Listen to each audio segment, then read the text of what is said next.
आयुक्ताला कुठला तरी दबाव आहे आणि आमच्या नगरसेवकांना मतदानापासून वंचित ठेवण्याचा कट या आयुक्त रचत आहेत. कायदेशीर लढाई आम्ही लढूच, परंतु सत्ता प्राप्तीसाठी भारतीय जनता पक्षाने त्यांच्यावर पूर्णतः दबाव टाकलेला आहे. ते म्हणाले की आम्ही रोज यांना फिरवू, आम्ही गट स्थापन होऊ देणार नाही. तिला कुठला अधिकार? अरे तुला तुला जे बाई अधिकार दिला आहे आयुक्त मॅडम, तेवढाच अधिकार दिला आहे आलेल्या लोकांची नोंदणी करून घेणं. जर तुम्हाला नोंदणी करून मान्यता द्यायची नसेल तर रिटर्न मध्ये द्या की आम्ही हे करू शकत नाही किंवा ह्या त्रुट्या आहेत. ते पण द्यायला तयार नाही आणि नोंदणी करायला तयार नाही. अशा प्रकारची दुपट्टी भूमिका या विभागीय आयुक्तांनी आता घेतलेली आहे.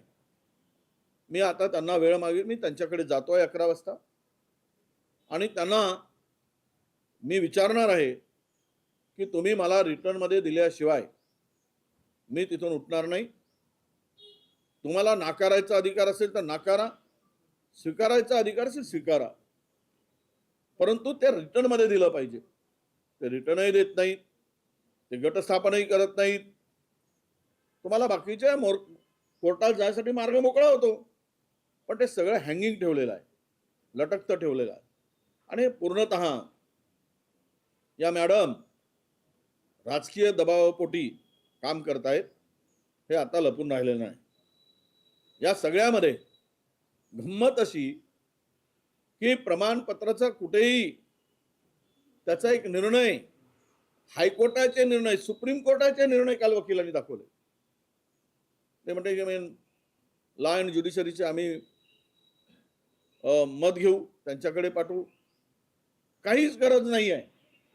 यांना केवळ स्टॅच्युटरी अधिकार आहेत नोंदणी करून घेण्याचा. त्या पलीकडे आयुक्तांना कुठलाही अधिकार नाही.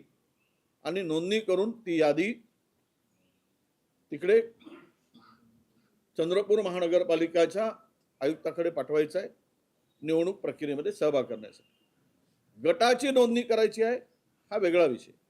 गट नोंदणी करत असताना तुम्हाला मान्य करायचं आहे, नाही मान्य करायचं आहे, तुम्ही करू शकत नाही की करू शकता, हे रिटर्न मध्ये मी काल पण त्यांच्याशी फोनवर बोललो, पण तेही ते तयार नाहीत. म्हणजे आम्हाला कोर्टात जाण्यासाठी अडवण्याचं काम सुद्धा करतायत. आणि स्वतःही मॅडम, या आयुक्त मॅडम निर्णय घेत नाहीत. हे पूर्णतः कायद्याच्या विरुद्ध आहे. ते त्या पदाचा ते दुरुपयोग करत आहेत. आणि आवश्यकता पडली तर मला त्यांच्या कार्यालयापुढे आज उपोषण करावं लागलं तरी मी करेल, पण आज मात्र त्यांना निर्णय द्यावा लागेल, येस आर नो, हो किंवा नाही. पण असं जे फिरवणं सुरू आहे आणि असं कुठेही नाही, प्रोव्हिजन नाही, कायदा नाही, कानून नाही, कुठला नियम नाही, हे सर्व आम्ही त्यांना दाखवलं आहे. जी माहिती मिळते त्या माहितीनुसार विभागीय आयुक्तांनी नगर विकास खात्याकडे या सगळ्या प्रकरणात काय करायचा याचा सल्ला मागितल्याची देखील माहिती समोर येते. नगर विकास खात्याचा संबंधच येत नाही, हेच आम्ही त्यांना सांगतो. अरे तुम्हाला नाकारण्याचा आणि स्वीकारण्याचा एवढा अधिकार आहे. गट करायचा, मान्यता द्यायची तर देऊ नका, आम्ही कोर्टात जाऊ.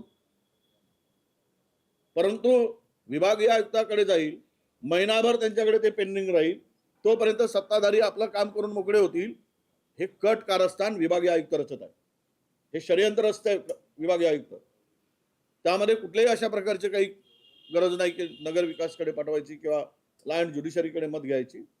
तो यांना अधिकार आहे. यांना केवळ अधिकार काय आहे, आलेल्या माणसांची तुमच्या गॅजेट प्रसिद्ध झालाय, त्याच्यामध्ये नाव आहे, ID प्रूफ पहा, नाव पहा, तो नमुना 3 भरून दिलेला एफिडेव्हिट घ्या, नोंदणी करा.